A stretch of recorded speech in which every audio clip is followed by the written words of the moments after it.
Et salut les amis, je suis trop contente de vous retrouver après une bonne pause cet été, il faut l'avouer. J'ai pas réussi à tout gérer, du coup je me suis dit qu'on fera un vrai retour à la rentrée. Donc là vous pouvez de nouveau vous attendre à me voir régulièrement ici avec plein de types de vidéos différentes parce que le voyage en ce moment, on va dire que c'est pas le truc principal, donc on va se concentrer sur d'autres choses.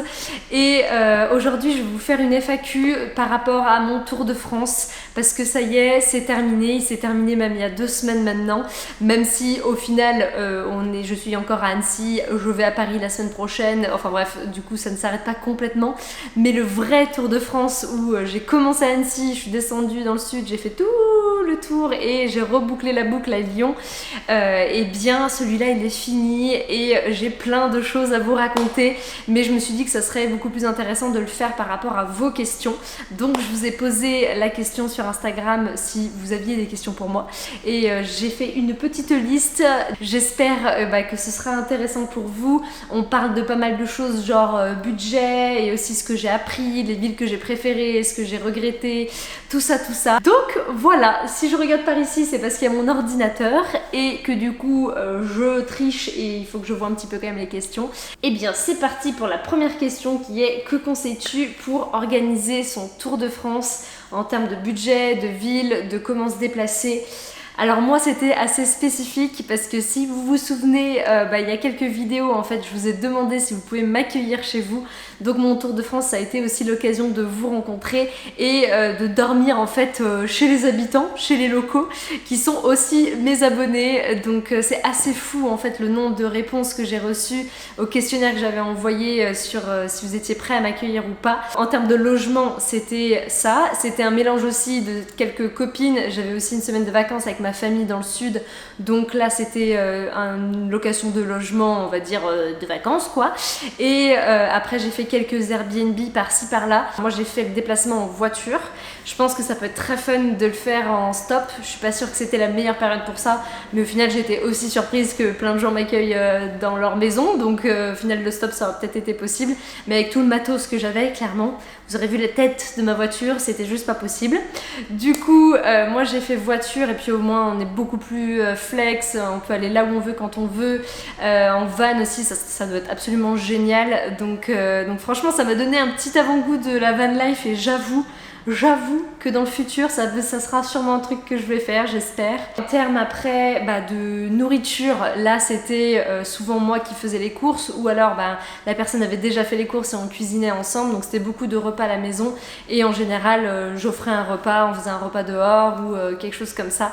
Et j'ai eu de la chance parce que beaucoup d'entre vous mangent à peu près comme moi, c'est-à-dire en grande majorité végétale, donc ça c'était très chouette de pas avoir à trop expliquer ça, même si bon forcément pour le Tour de France je me suis dit que j'allais être plus flexible et je posais pas trop de limites. Donc pour vous donner une idée un petit peu du budget, au final le plus gros budget ça a été la voiture, parce qu'évidemment les autoroutes en France ça coûte très cher. On va dire que j'ai voyagé en juin, juillet, août et j'ai enregistré toutes mes dépenses sur les 3 mois et du coup j'ai dépensé sur les 3 mois entre 200 et 700 euros pour la voiture par mois.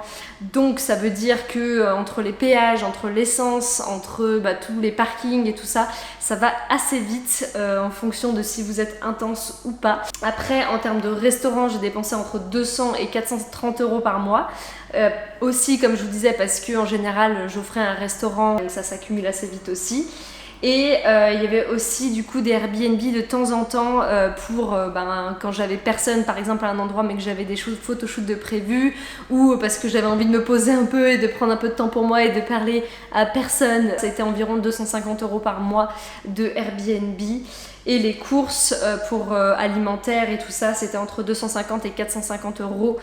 Pareil, en général, c'était pas que pour moi, c'était pour plusieurs personnes parce que j'ai eu des personnes toutes seules qui m'ont accueilli, j'ai eu des couples, j'ai eu des familles, donc j'ai eu un petit peu de tout. Pour vous donner une idée, c'était entre 900 et 1900 euros par mois pour bouger comme j'ai fait. Et ça compte pas évidemment par contre tout ce qui est loisirs et tout ce qui est shopping et aussi moi toutes les dépenses pour le boulot à côté. Mais on va dire que c'est toutes les dépenses de survie en sachant que il y a largement moyen d'optimiser ça si vous faites beaucoup moins de restos. Cuisinant beaucoup, je pense que ça peut revenir vraiment pas très cher, donc la van life en France, ça peut être un bon plan. Alors la prochaine question, c'est comment ça s'est passé pour ton organisation.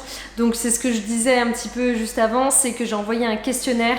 Je vous ai demandé quand c'est que vous pourriez m'accueillir, pour combien de temps et où. Et en fait, c'est hyper bien tombé parce que j'ai eu des gens un petit peu de partout en France. J'ai pas pu aller partout, mais je crois que je suis bien allée à une trentaine d'endroits et j'ai privilégié, on va dire, les endroits qui étaient proches d'une grosse ville. Mais souvent, j'ai eu de la campagne, hein, mais on n'était pas loin d'une grosse ville pour que je puisse proposer aussi justement mes photoshoots dans la ville. En termes d'organisation, après, du coup, j'ai fait tout mon planning. Je vous ai envoyé des emails pour savoir si la date vous correspondait et tout ça. Et si la date correspondait, et ben c'était parti et j'arrivais et au final ça a pas trop bougé. Je suis assez fière. Ça a été, y a eu quelques moments où j'ai dû raccourcir certains endroits où je suis restée. Alors la question qui est revenue plusieurs fois, c'était quelles ont été tes agréables surprises, quelle a été ta plus belle découverte. En vrai c'est hyper dur parce qu'il y avait plein d'endroits magnifiques. Enfin franchement, c'est là que je me suis rendu compte que chaque région en France a vraiment ses trésors, mais moi on va dire celle qui personnellement m'a le plus touchée et en même temps je m'y attendais, c'est la Bretagne. Surtout que j'ai eu plutôt beau temps, donc c'est un peu cliché mais ça aide. Et moi j'adore ces paysages sauvages en fait, ces plages rocheuses, ces falaises, ça fait, même c'est des villages et tout ça, c'est tellement mignon l'architecture et tout. Vraiment moi c'est une région que j'adore et j'en ai vu qu'un tout petit bout.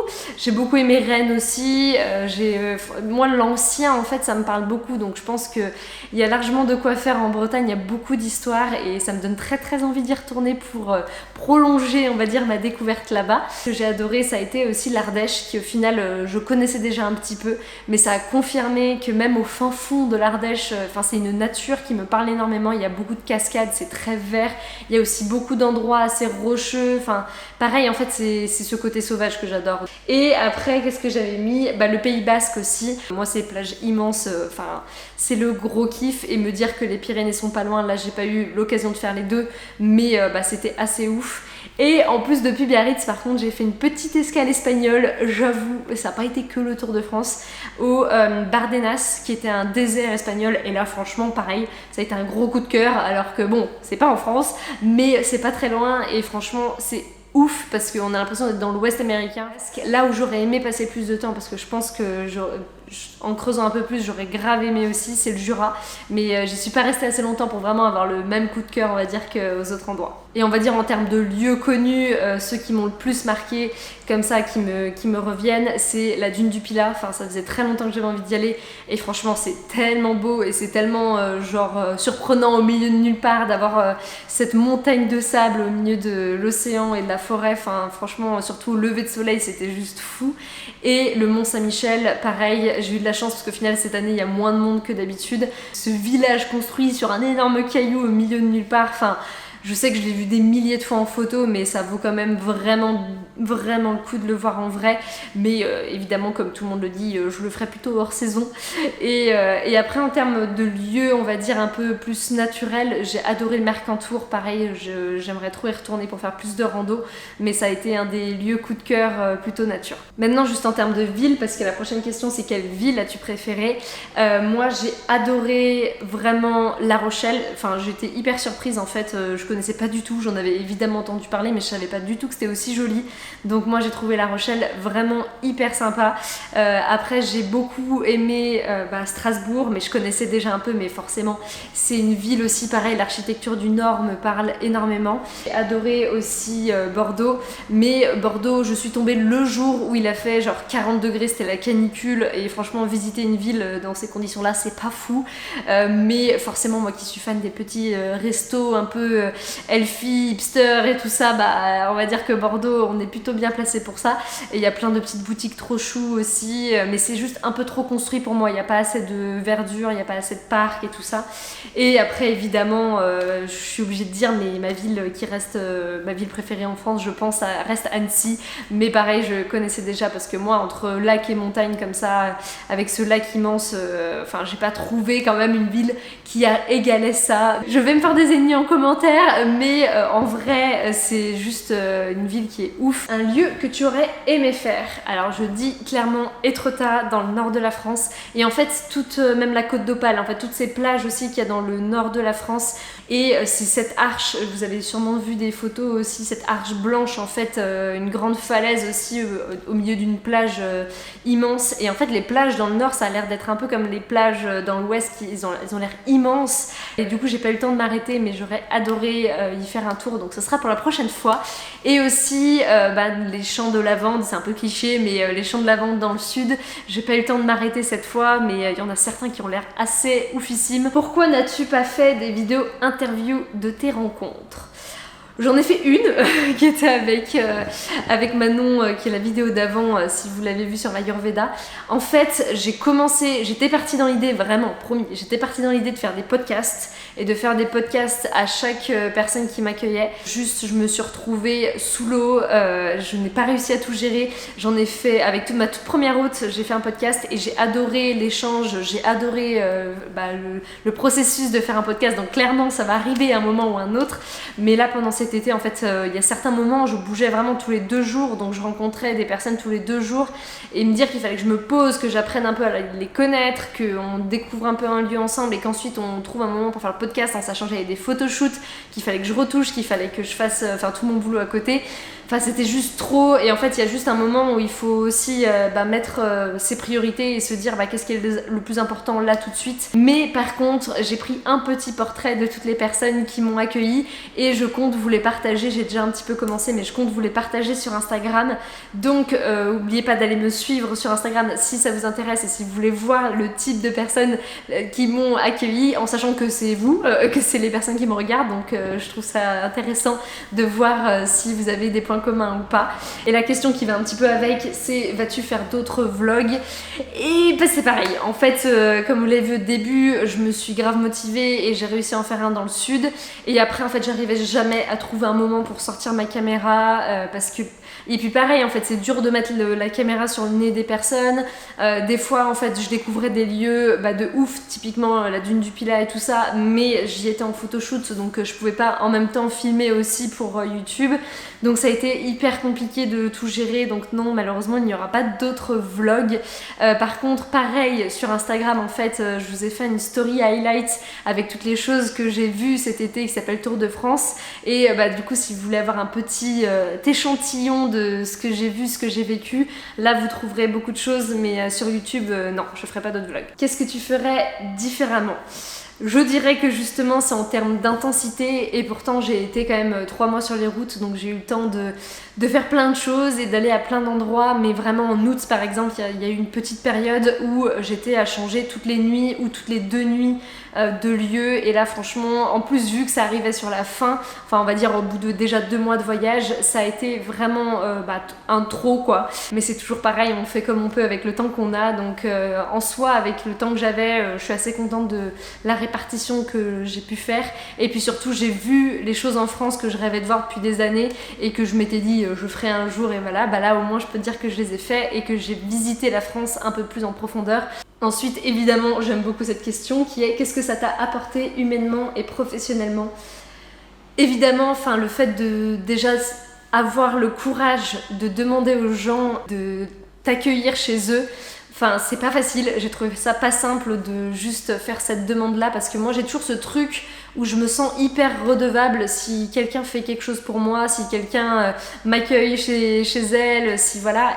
Et là du coup de moi le demander, c'était hyper difficile, donc c'était une vraie sortie de zone de confort.